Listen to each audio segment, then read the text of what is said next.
Alright, everybody. I'm really trying not to do this, but it's just something that's got to be done. But we now got to go from a negative to the positive. This will more than likely be my last video in any relation to Friendship is Magic, because I really have no plans of going into Generation 5, the show at least. I might have something else cooked up and planned, but obviously I don't want it to end now, because I thought that I've basically been stalling to basically do other lists, but I want to do other things that's beyond just Friendship is Magic. So, obviously we know from the last list is that the show is not its greatest when it's its worst, but it can do some amazing things when it's at its best. And honestly, it was absolute torture having to pick just 20 episodes, because the worst list was easy because I could easily pick out some of the worst episodes, but the best list is kind of hard to crack down. But just a reminder, this is all my personal opinion. These are not the end-all, be-all. So, with all that said, let's get our last list out of the way. I'm counting down the top 20 best episodes of My Little Pony Friendship is Magic. Number 20, Sleepless in Ponyville. Honestly, this is just a really all-around solid episode. Not only does the episode give us a deeper dive into Scootaloo's character and wanted to see her expound on her relationship with Rainbow Dash, but essentially it's an episode that focuses on Scootaloo's character beyond just the Cutie Mark Crusaders trying to earn their cutie marks. What an added bonus we get from this episode is the introduction of Princess Luna since her reinformment from Luna Eclipse back in Season 2 after her reformment of Nightmare Moon, where we see how her powers work, how she's able to control in the dream world, and we're able to see that Scootaloo, despite being afraid of almost everything, she doesn't want to show Rainbow Dash that she's scared, and we do get to see the two of them bond. This episode was essentially the starting point to basically show what Scootaloo and Rainbow Dash's relationship would evolve into, and this was the episode that started it all. Number 19, Cutie Mark Chronicles. The best episode of Season 1 is not really in the top 15 at least. That being said, I still think it is a solid episode. Even though the framing device was essentially the Cutie Mark Crusaders trying to learn how the main six got their cutie marks, each of their stories were also very interesting, and to see how bonded they all were. So basically, Applejack wanting to leave the farm life, but realizing that her family is important.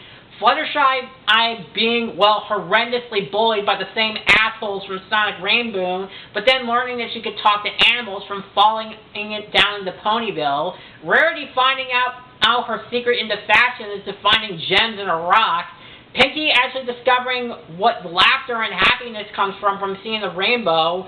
Twilight actually being able to get into the Princess Celestia's School of Friendship. And Rainbow Dash pulling off the Sonic Rainboom, all of which has connected the other five, and essentially it allowed the main six to be friends before they were even friends to begin with. All the stories were interesting, and I never once was bored with it. That being said, as I said, in spite of how great this episode is, it's only this low because there's not much meat to it, and on top of that, the framing device is not really all that interesting, but I still think it's the best episode of Season 1, and still a good episode all around. Number 18, What Lies Beneath.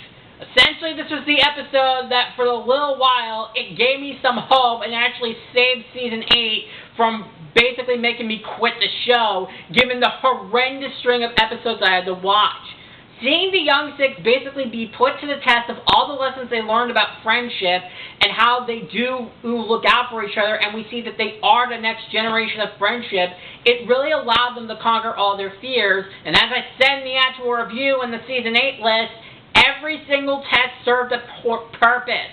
With Gallus' claustrophobia, Silverstream suffering massive PTSD, Yona being arachnophobic, Smolder not wanting to admit that she likes cute things, Ocella's having severe guilt conscience for being a follower of Queen Chrysalis, and Sandbar not wanting to let down his idols, it basically goes to show how the Tree of Harmony put them all to the test and showed that they do know a thing or two about friendship from everything they learned. And of course, the ominous foreshadowing of what was soon to come about 4 episodes later in regard to Cozy Glow. As I said, this was the episode that essentially saved me from basically throwing my hands up in the air and saying fuck it and stopped reviewing Season 8. That's how good of an episode What Lies Beneath is. Number 17, Keep Calm and Flutter On. The best episode of Season 3, and yes, I'm aware that it has its problems in regards of discord and of course of how Fluttershy could eventually be seen as gullible. However, unlike episodes like Daring Doubt, I'm giving Fluttershy's gullibility a pass because this was still Season 3 where she still didn't realize how her kindness could be taken advantage of. And plus, it made sense considering that she was the only pony that wasn't necessarily changed by discord in the Return to Harmony 2-parter, and on top of that, she was the only pony that was able to reach him without anger and hostility until she threatened to throw away her friendship with him. And we got to see Discord be able to see that, and it did ultimately make an impact on him. Yeah, it could come off as basically a Deus Ex Machina, considering that his change of heart was kind of like instant, and it came in like the last 2 minutes, but it didn't really ruin the overall experience, and honestly, I'm just glad that there was more to come with Fluttershy and Discord's relationship after this episode. Number 16, Buckball Season. I think this is one of those episodes that really just strikes a chord with me, mostly because I was in that position too. Even though we got to see Rainbow Dash and Applejack's competitiveness once again, it made a lot more sense this time around because they were trying to teach their compatibility to Fluttershy and Pinkie Pie, 2 ponies that are not really all that competitive and were just in it for the sport. I feel like this is something that a lot of people kind of struggle with, especially when you're in sports in both high school and college, where you have some ulterior motives, but sometimes the pressure of the competition being placed upon by your coaches and others without telling them is very stress-inducing. And while it's not applicable to every situation, I think it's also a lesson for like the coaches to kind of get more into like the players on an individual level and to check in how they are mentally. So I think this episode kind of succeeds in that aspect, and I really identify with that, given what my struggles have went through during my freshman year with doing cross country at Mitchell College. So I definitely think it is a great episode all around. Number 15, The Fault in Our Cutie Marks.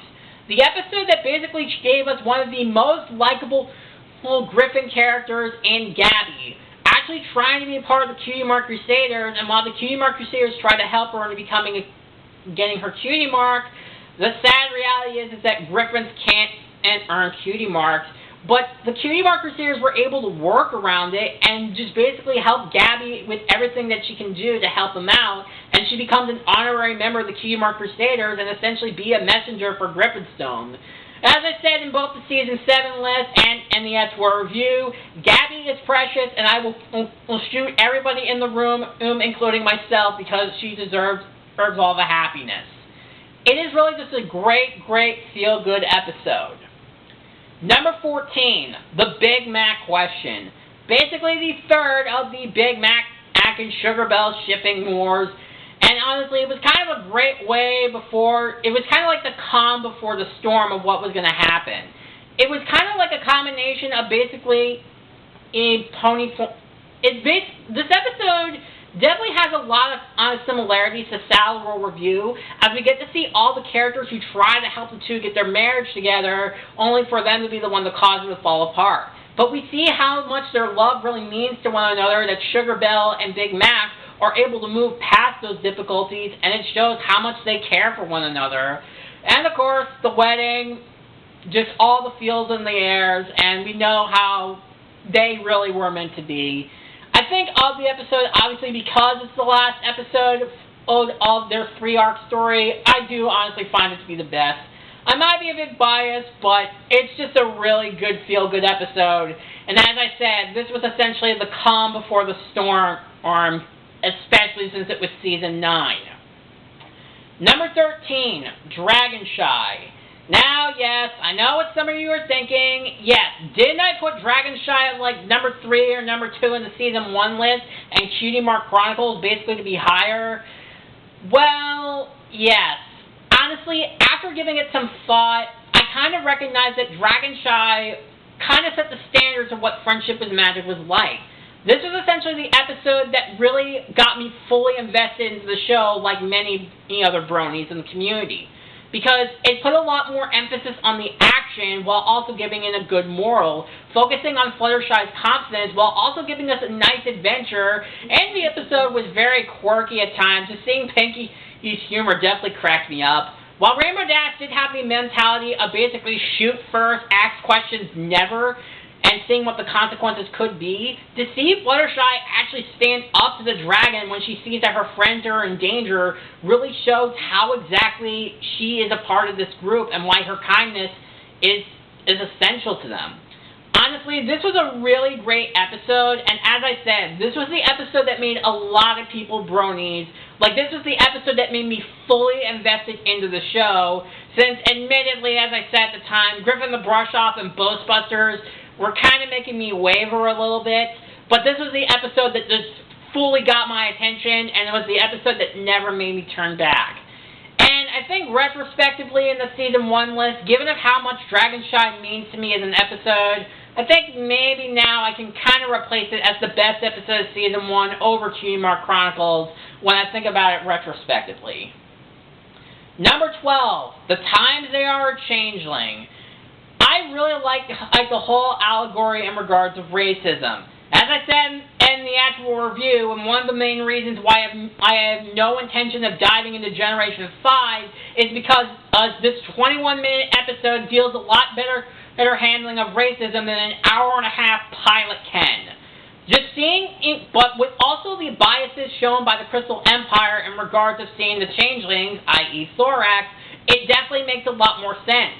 But we see that Spike is, yes, I did call him out at first for not standing up for Thorax, considering that Thorax was essentially a sweetie pie, and much like Gabby, he deserves all the happiness.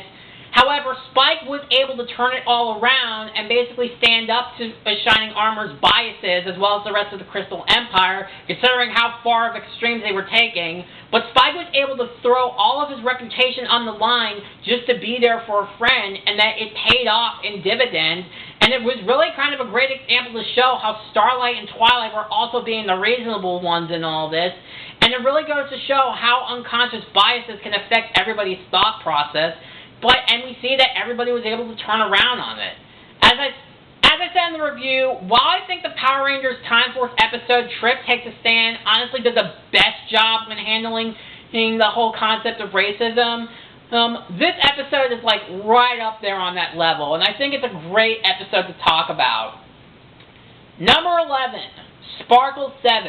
The show's 200th episode, and my God, was it a ball. Just seeing how all the ponies basically tried to pull off a heist, and on top of that, a bet between Shining Armor and Twilight, it just kind of cracked me up. It just gave you a lot of things to think about, and the humor was honestly at its peak. It was something I just couldn't help but enjoy. Obviously, the only thing that honestly keeps this episode back from being at number 10 is the return of Zephyr Breeze, and as I said both in the worst list and the Season 9 episode and the actual review, this episode further proved that everything that Zephyr Breeze learned in Brother basically proved that it all never happened. But aside from him, the episode was just an absolute ball, and the plot twist at the end just honestly really cracked me up. As I said, because this episode is a lot more story extension to the final story arc, I honestly find it a lot better to be in Slice of Life, which was the show's 100th episode, which was just a general nice call out to the entire community. But this episode was just an absolute ball, and I am so glad that it's the show's 200th episode, in spite of having Zephyr Breeze in the episode. Number 10, Flight to the Finish. I really enjoyed this episode, mostly because, as I said, this was the episode that kind of started to show the growth of the Cutie Mark Crusaders. Seeing them stand up to Diamond Tiara and Silver Spoon through the harassment and bullying for them being flank slangs, and we see that they're doing basically the flag twirling competition for the Equestria Games, honestly because they want to show the representation of Ponyville, and not just because they want to earn their cutie marks, until they end up doing that in like the last 30 seconds of the episode, which is honestly why this episode barely cracked the top 10. But of course, the major reason why that's the case is because of Diamond Tiara. I think we already know the whole deal, how she basically got into Scootaloo's head, basically making fun of her inability to fly, and how she suffered no consequences for that actions, or at least in Ponyville Confidential, she suffered some kind of consequences. But this was also an episode that showed another example of how deeper Scootaloo and Rainbow Dash's relationship got, as Rainbow Dash was able to be there for Scootaloo when she was at her lowest. The moment she threw away her scooter just broke my heart. But to see Rainbow Dash, Sweetie Belle, and Apple Bloom be there for her and pick themselves up really goes to show how of a tight-knit group they are. And of course, Hearts as Strong as Horses. Being a former drumline person, I might be biased, but it is still a great song, even though my sister is not a fan of it. Number 9, Testing, 1, 2, 3. Honestly, in my opinion, the show's most overhated episode, and probably the most identifiable episode to date. This is obviously when I first watched the episode back in high school, I could really understand it a lot. Seeing Rainbow Dash being able to struggle through the different methodologies of learning how to study in preparation for a big test just really hit home for me. And especially given the disabilities that I had to go through and all the extra help I needed, I can identify with this a lot. Especially when I was a junior at high school at the time when this episode came out. And to see all her friends try to basically show all the different methods of studying and seeing how well they're trying to help her out, it really goes to show how they're doing their best. But we see that Rainbow Dash also has her own methods where she's able to see all of her surroundings while flying, and it actually kind of helps her remember all the tests. This episode basically kind of shows there are different methods of studying, and that not one way is the best fit for everybody because everybody is different. Honestly, I think this is an episode that is very beneficial if you're not only in school, especially when you're in high school and college. I think this is a great episode too. And a lot of the jokes in this episode, I really don't get what the hate is for it. Especially the whole Pinky rap, even though the whole point of the rap was kind of a reference back to the raps back in the 90s, and they went through a lot of effort for it to be like that. So I really don't get what the dislike for this episode is. And it's like, people just can't take a joke. As I said, I find it to be a really underrated episode, and honestly, I think it's probably the most overhated episode. Well, honestly, that honor goes to Rainbow Falls, if I'm being perfectly honest. But Testing, 1, 2, 3 is definitely a great episode that I think people should give a second chance. Number 8, Heartwarming Club. The best episode of Season 8 that was honestly a lot better than the show's worst episodes. Well, the string of 3 episodes that I had to sit through. But the Heartwarming Club was definitely a great episode to show how the Young Six learn a lot more about their friendship. We got to see more of what the other races do on Heartwarming Eve, and it was all very intriguing to see what they do. And of course, Gallus, easily, as I said, he is my favorite of the Young Six, because he was essentially the magic of their group, where he finally revealed the truth of what ended up happening. And we also find out in Griffinstone that Gallus is essentially an orphan and that he doesn't really have a home. But to see his friends willing to basically risk their Heartwarming Eve just to be with him basically shows how much closer he's gotten to them, and how, along with Smolder, he has shown the most development out of all the Young Six, and why he's one of my favorite characters of the show. And that's really all I can say about this episode. Number 7, Hurricane Fluttershy. Another identifiable episode to me, especially when I'm at that point, especially when I was running cross-country at the time. Seeing Fluttershy struggle with her confidence, especially after being made fun of for her inability to fly, is something that I really struggled with while I was doing cross-country and spring track. but to see her try to gain confidence over the course of the episode, and even when she felt that her efforts weren't enough, she was willing to push her fears aside when the job was needed to get done, when there were many Pegasus that went out with the feather flu, and she was ultimately the one that helped save the day. And it really goes to show how much confidence that she gained over the course of the episode before some episodes went that into a dying trend.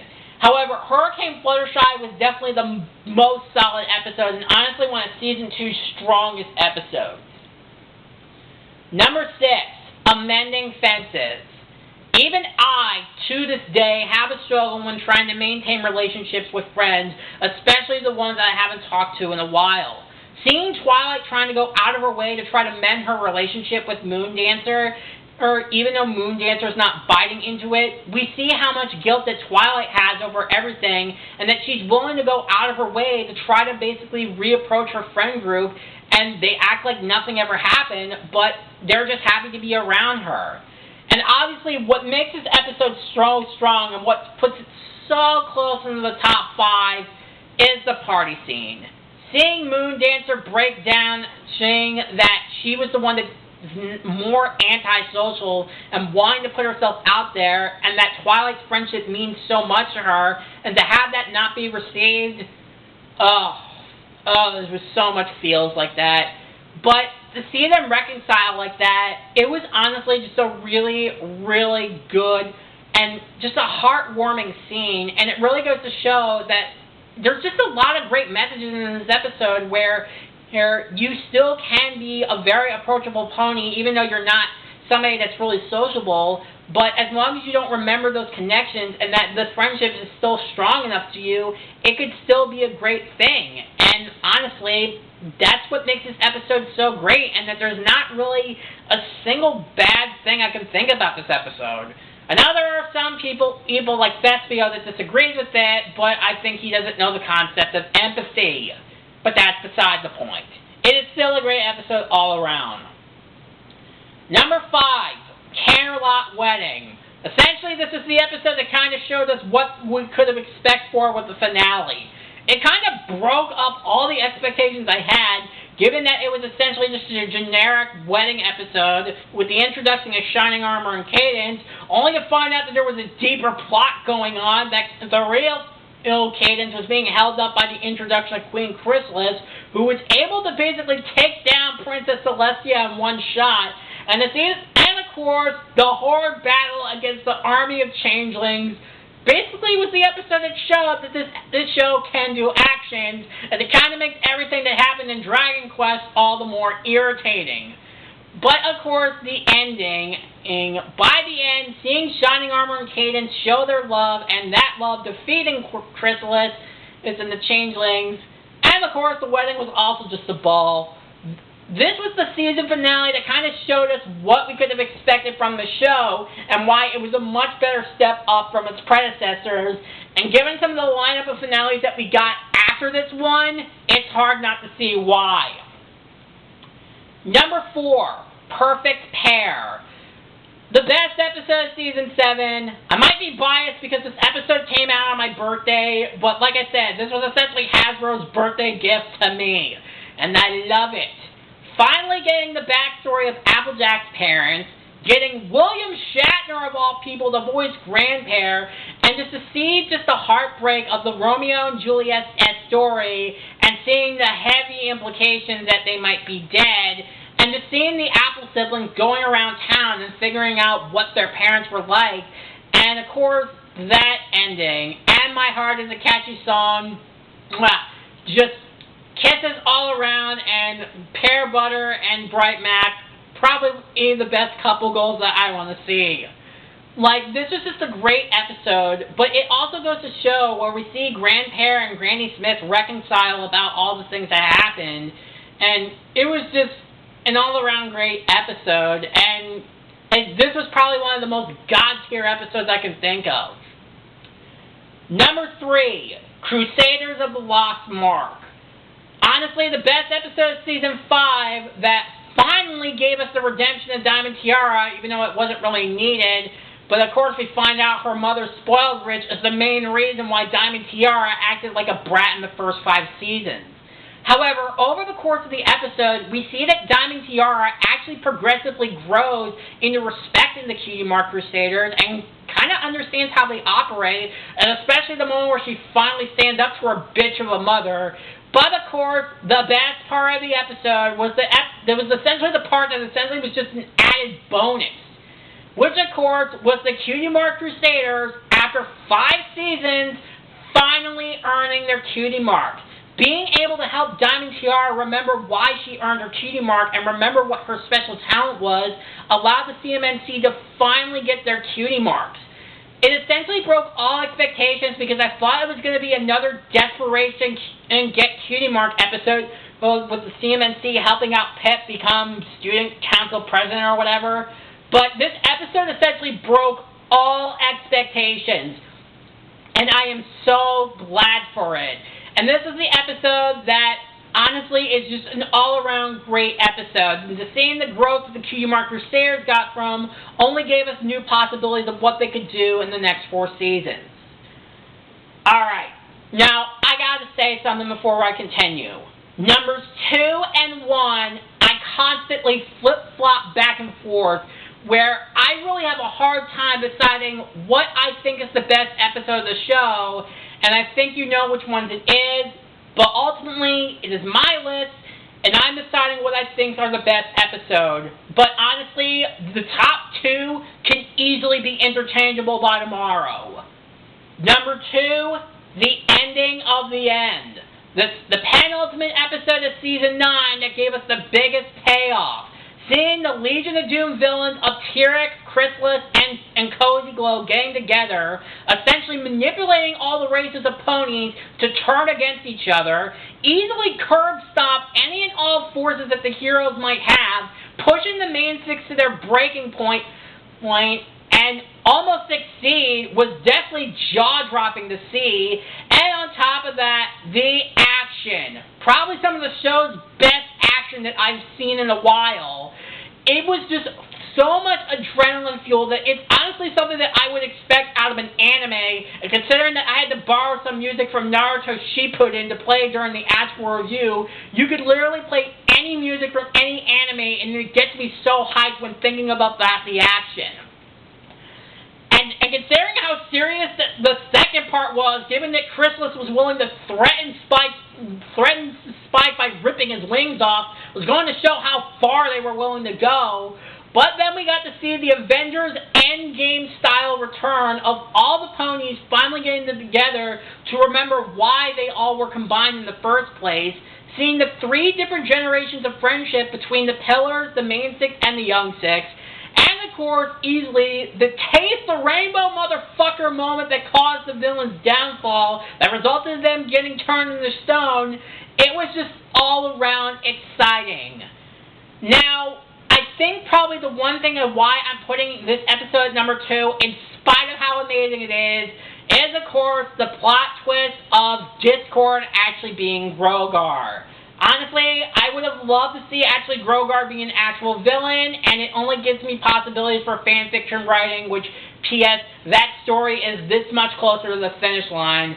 So I think that twist, and considering that it does honestly kind of come out of left field, I can understand why people might have issues with it, which is exactly why I only consider this number 2. However, you already know what number 1 is, because the number 1 episode is the only other episode, aside from the ending of the end, that gave me such an adrenaline rush. And you know what it is. And the number 1 best episode of My Little Pony Friendship is Magic is Twilight's Kingdom. I obviously got to condense it now, considering that the Season 4 list, I didn't realize I went over time, my camera battery ended up dying on me, and I didn't even realize I went into so much explanation. But essentially, just for the cliff notes, seeing Twilight question her time basically of what her princess role is, seeing the introduction of Tyrek and the backstory of Tartarus, being able to manipulate Discord to turn on the heroes, was all the more heartbreaking. The destruction of the Golden Oak Library, giving us the show's best action scene with Twilight and Tyrek facing off, The final overarching story of all the Rainbow Keys, Twilight realizing that she wasn't willing to put her friends at risk and was willing to give up all the magic to Tyrek, and also teaching Discord the value of friendship because he also got Judas as well. And then, of course, the Rainbow forms that brought about Tyrek's end and put him into Tartarus. Honestly, the main reason why I'm putting Twilight's Kingdom at number 1, and what I should have said before I ran out of time, is that the episode gave me such an adrenaline rush. Just seeing everything go down, it made me wonder what was going to happen next. And, of course, the ending of Let the Rainbow Remind You. For a while, it was my favorite song. It was just all around a phenomenal episode. As I said, what makes Twilight's Kingdom number 1 for me is that because of how much adrenaline rush it gave me, it made me wonder what was going to happen. With exciting actions, incredible twists and turns, more interesting lore of what was happening, and the overarching story of the season finally coming to a close for a massive, massive payoff. Yeah, it did take away from the emotional moments of the destruction of the Golden Oak Library, just being instantly replaced by a castle, but that's only a nitpick. That is essentially why I think Twilight's Kingdom is not only the best episode of Season 4, but it's my personal favorite episode of Friendship is Magic. And with that, it finally comes to an end. I've pretty much exhausted every single topic I can think of in regards to Friendship is Magic. I've reviewed every single episode from the show, not counting the Rainbow specials, and the Equestria Girls specials, and the Equestria Girls movies, and the actual 2017 movie, but that's beside the point. I've reviewed all the episodes, I've ranked every episode from the individual seasons, gave what I think are the worst episodes and the best episodes, and honestly, there's not really much else I can do, so this will probably be the last time that I'll be reviewing anything regarding a Friendship is Magic, and probably the last time I'm going to be using this digital camera I'm using right now. So, honestly, I think I just had to get this out of the way this year because I kind of wanted to finally put this to an end, considering now it's been about 5 years since the show has been off the air, and I've been kind of wanting to fill that void and wrapping this up. Honestly, I haven't really done a Let's Play in over 6 months now. It's almost been a year since I finished my Let's Play of Halo Reach, and I kind of want to get back into the Let's Play scene. And as I said, now that I finally wrapped everything up, there's not really much else I can talk about with Friendship is Magic.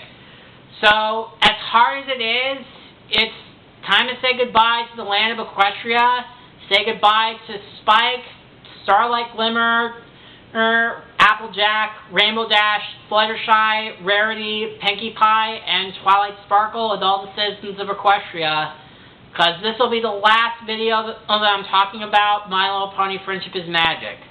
Once again, I want to thank all the showrunners, the writers, even if we don't get along all the time, the producers, and Hasbro, DHX, The Hug, Discovery Kids, for just putting out such a great, great show, and it's a show that I will never forget for the rest of my life. So next time, I'm going to be seeing you all on the next Let's Play, whatever it may be, because I haven't really decided which game I'm choosing, but I think I have an idea what I want to do next. So, I'm Flipcan Gamer, and I will see you in the next video. See you guys next time. Bye.